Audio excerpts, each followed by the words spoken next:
Good evening everyone, and welcome to our second edition of the BIS News channel. My name is Jan Faris. And my name is Khalid. And together we will be reporting for day 2 of the Trip and Project Week. Let's begin our coverage by updating you about what has happened today during the week. Today, students in Year 7 began their trip campaign by arriving in San Antonio. They departed for the Natural Bridge Caverns, having a radical adventure. The Bridge Caverns is home to the biggest commercial cave system in Texas, and the tours descend more than 34 stories deep within the earth.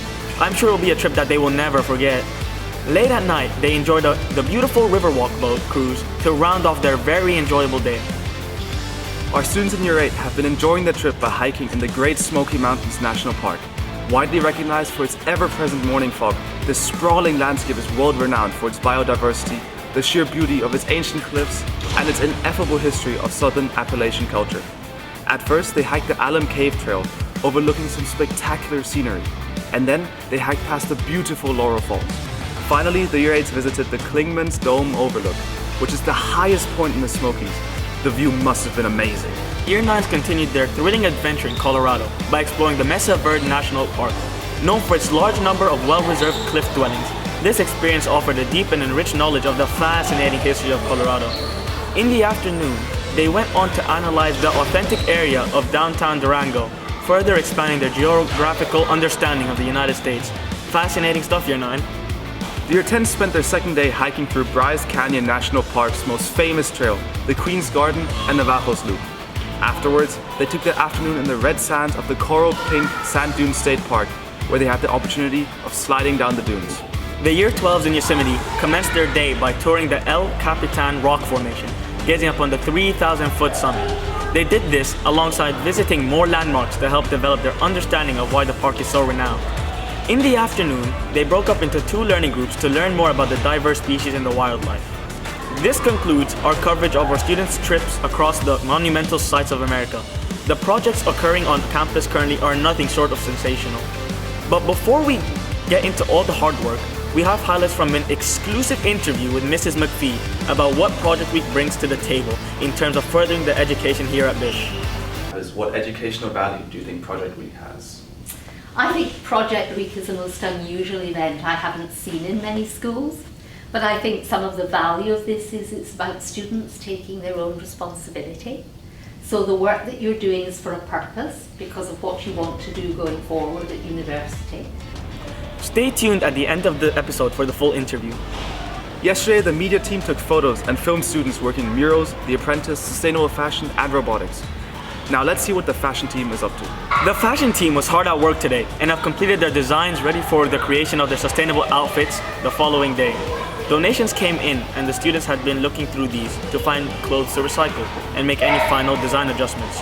If needed, now a few words from the student leader of the fashion project detailing their focus on the day. The students today have been finishing off their own plans and starting to create their own pieces using clothes that they brought in from home that they're wanting to upcycle. We also created presentations for them to learn about conscious fashion and influences. Today, the mural project group is beginning to paint their first coats on their sketches from the previous work they outlined yesterday. In order to bring out the best results, the mural students are working basic foundations by mixing colors to find what best fits the mural piece. The Apprentice project is still hard at work, working towards their end goal of creating a product which solves a global issue. In the morning, the students watch Shark Tank videos to gather ideas and help understand the concept of it for inspiration.